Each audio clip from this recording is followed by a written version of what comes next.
Hoje eu vou contar para você o meu segredo de como tirar um tempo com Deus para fazer devocional todo dia.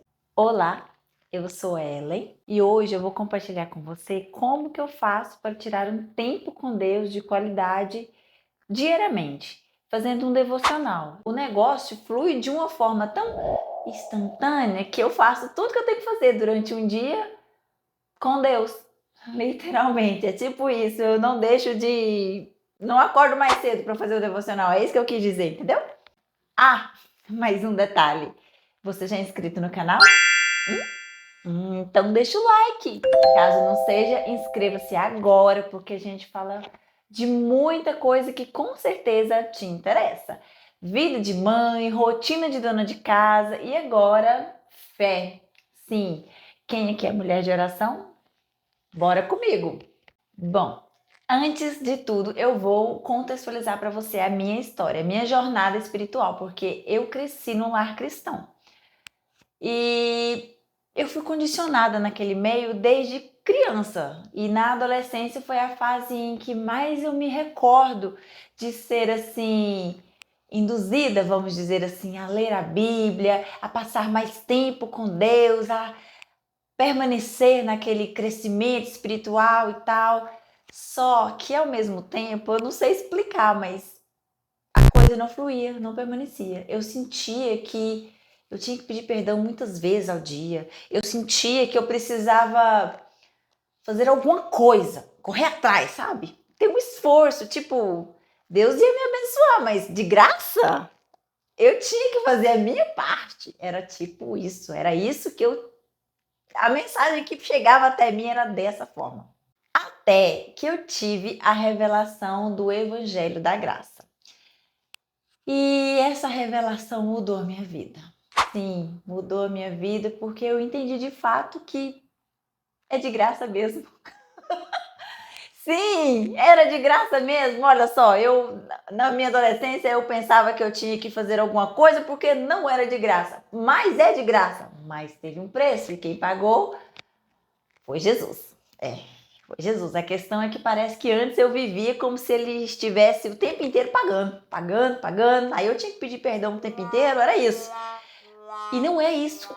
A verdade não é essa. A situação não é essa, porque essa questão de fazer, a gente tem que fazer alguma coisa, nada mais é do que lei, os 10 mandamentos. Não pecar, não matarás, não fazer mau juízo daquilo e tal, tal, tal. E na própria palavra está escrito que se você cometer um dos 10, você já falhou em todos. Não é isso? E tem lugares que é pregado em que nós somos justificados não pela fé em Cristo Jesus, mas pelas obras que a gente faz. Ou seja, pelo nosso esforço, pelo que a gente faz de acordo com os 10 mandamentos. Mas eu não conheço ninguém que fez isso. Acho que você também conhece, não. Vou falar para você escrever aí nos comentários, mas eu acho que você também não conhece. A questão é que está muito claro na palavra de Deus que nós somos justificados pela fé em Cristo, mas não só pela fé em Jesus Cristo, pela fé na obra consumada que ele fez lá na cruz. Então é algo mais profundo. E essa justificação acontece quando nós somos unidos a Cristo. De forma que, tal qual Jesus é, nós somos. Assim, a minha vida é totalmente transformada. Transformada, regenerada, novo nascimento, mudança de mente, renovação de mente. Isso significa que eu mudei de rota. Se antes eu fazia determinada coisa, hoje eu decido não querer fazer mais. Tudo bem, eu posso cometer, porque eu sou humana, eu posso pecar de novo, mas Jesus já me perdoou e eu tenho que ter essa consciência. Entende a diferença? Não é algo inerte que eu sei que eu vou pecar, mas que toda vez que eu vou pecar eu vou pedir perdão e ele vai me perdoar. Não, não. Ele já perdoou. Olha só esse comparativo. A gente não pode impedir que passarinhos pousem na minha cabeça, mas a gente pode impedir que ele faça ninho, certo? Assim é o pecado. Eu não vou permitir que ele faça ninho de pecado, mas hora ou outra eu sei que ele vai pousar aqui. Entende? Jesus é a justiça de Deus. E o homem é a expressão exata do pecado. Para esse homem se achegar diante de Deus, era necessário o absurdo para a mente humana, que foi exatamente a obra da cruz, a crucificação de Jesus. Porque ele tomou sobre si todo o pecado, maldição sobre ele. Com isso, transformou-nos em justiça de Deus. Por isso, somos justiça de Deus em Cristo Jesus. Quando Deus olha para nós, ele vê Jesus. E Jesus é cordeiro em Cristo. É mais ou menos assim, ó. Olha só esse exemplo. De vez em quando a gente é criança, a gente não veste as roupas dos nossos pais. No caso, o sapato do nosso pai, o sapato pé grandão e o meu pé pequenininho. Já viu isso? Lembra aí? A roupa, aquela roupona grande do pai da gente, é a mesma coisa. Jesus está lá no trono, mas de vez em quando eu tô também. Nós somos cordeiras. Entende? Co-herdeiros em Cristo Jesus. Herdamos também. Temos uma herança. Eis também o significado de favor imerecido, porque não merecemos nada, mas ele Jesus simplesmente levou sobre si, consumou a obra e depois diz: está consumado. Ele levou sobre si toda maldição, todo pecado, futuro também, tá? Pecados futuros também. Toda maldição aqui na terra, doença, pobreza, tudo que a gente passa de ruim aqui na terra. Eu não sei se você sabe, ou já parou para pensar nisso, você sabia que quem coloca doença em você não é Deus? É óbvio, parece óbvio, mas tem gente que acha que é. Você acredita? O mundo jaz do maligno. Quem coloca doença em nós não é Deus, não é Jesus. E é aí que entra a obra consumada de Jesus. Ele levou sobre si nossas doenças também, certo? Mas como o mundo jaz do maligno, estamos no mundo caído, né, minha gente? Então, não tem como não ficar doente. Mas tem uma coisa. Aliás, é parte do segredo do início desse vídeo. É declarando tudo o que ele fez lá na cruz que a gente vence o mundo. Porque Jesus venceu o mundo. Jesus venceu a morte. Crer no amor dele por nós significa que somos perdoados, altamente favorecidos, vencedores. Isso é nossa identidade. Identidade em Cristo Jesus. É o que eu ensino para o meu filho desde que ele nasceu. Que ele é perdoado, que ele é altamente favorecido, mais do que vencedor. A gente tem que falar.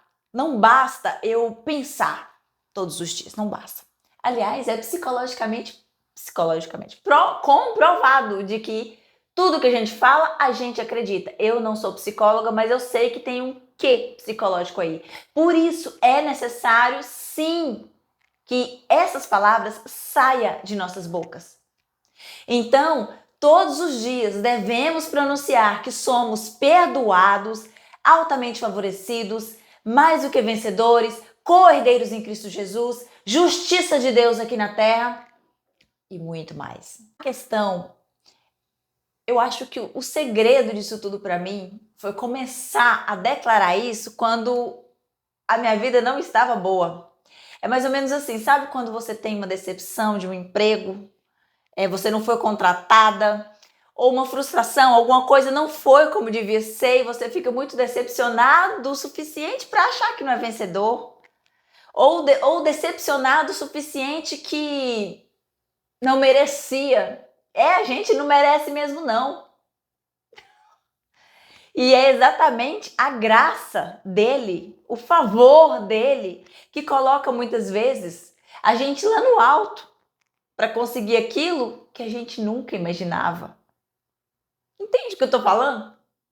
E é exatamente diante de uma frustração como essa que eu passei a declarar que eu sou perdoado, que eu sou vencedor, que eu sou altamente favorecido e tudo mais que eu já disse. Parece que instantaneamente eu fui preparando o meu espírito, a minha mente, de forma que hoje eu posso dizer que o amor dele me conquistou. É como se eu precisasse falar para acreditar verdadeiramente no amor que ele tem por mim, porque ele nos amou primeiro. É engraçado que muitas vezes eu também fui condicionada a isso na igreja quando eu era adolescente. Temos de amar a Cristo assim, assim, assim, não sei o quê, amar a Deus e blá, blá, blá, blá, blá, blá, blá. Como eu vou amar a Deus sem conhecer o amor dele? Porque ele nos amou primeiro antes. Hoje eu acho um absurdo. Como que você fala para uma pessoa amar a Deus? Ah, você tem que amar a Deus, assim como se fosse uma obrigação, uma ordem, sendo que ela nem conhece a grandeza do amor que Cristo teve por ela. Hoje, muitas vezes, às vezes eu sinto que a obra consumada na cruz foi muito balela. Foi pregada de uma forma muito assim, balela para as pessoas. Foi tipo assim, sobra na cruz, mas e o amor envolvido? Eu fui uma dessas vítimas que demorei para poder entender o amor. Eu tive que ter uma revelação diferente, externa, depois que eu cresci até. Mas hoje eu te convido a raciocinar aqui comigo, porque isso, sabe, eu não sinto que eu perdi tempo, mas eu sinto que Deus restitui até o tempo. Porque eu não sinto como algo perdido. Hoje, quando eu estou na presença de Deus diariamente, é como se fosse um alimento. Se eu ficar um dia, sem clamar a Deus, sem ouvir um louvor, sem falar com Ele, sem clamar, eu sou perdoada, eu sou amada. Parece que eu sinto fome. É igualzinho ficar sem o café da manhã. Do mesmo jeito. O meu devocional, por um tempo, foi acordar todos os dias normal e antes de qualquer atividade eu passava um tempo na minha leitura vigente, que era um livro, eu gosto muito de ler os livros do pastor Joseph Prince. Posso deixar um link de alguns livros aqui na descrição. Assisto vídeo no YouTube também e sempre gosto de ler a Bíblia em conjunto. Eu vou falar uma dica para você. Se você sentir que está frio, tipo, eu não consigo orar, mas eu quero, mas eu não consigo, eu passei por isso demais. Coloque um louvor, mas coloque o louvor certo, não é qualquer um não. Tem louvor que instantaneamente te coloca na posição para receber mais de Deus. Aos poucos é uma caminhada, aos poucos a gente vai aprendendo isso. Mas como o meu pastor Aloysio diz, é impossível durante essa jornada você não conseguir ou orar, ou louvar, ou ler a Bíblia. Uma dessas três coisas, com certeza você vai conseguir fazer. Hoje, eu ainda executo esse devocional como eu disse aqui, mas eu ouso dizer que não com aquela maestria, com aquela rotina maestra, sabe? Porque independente de ter a rotina, eu sinto que definitivamente meu pai me conquistou. Eu consigo ter um relacionamento com ele igual assim. Da mesma forma que eu tenho um relacionamento físico com a minha mãe, eu ligo para ela todo dia, eu consigo ter um relacionamento com meu pai celestial assim. E não é assim, me obrigando a 7 horas da manhã, preciso ler a Bíblia e preciso ouvir o hino tal, tal, tal. Não é assim. É no decorrer do dia.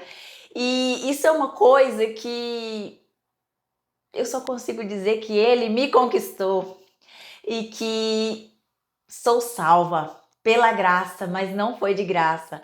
E você também, meu amado, minha amada. Isso tudo aqui que eu falei não é de mim não, é para você que está ouvindo também. É apenas um esclarecimento espiritual, uma reflexão, entenda como quiser. Mas essa foi a minha visão do meu caminhar com Cristo. Ah, tem algo muito importante aqui que eu preciso te contar. Agora que você já sabe o meu segredo, né, de tirar um tempo de qualidade com Deus e fazer devocional, como mãe, é preciso a gente ter muita sabedoria para a gente criar, treinar os nossos filhos neste mesmo caminho que eu disse aqui, certo? Então, eu vou deixar para você aqui o próximo vídeo para você assistir e não perder essas informações preciosas, tá bom? Até o próximo vídeo. Tchau!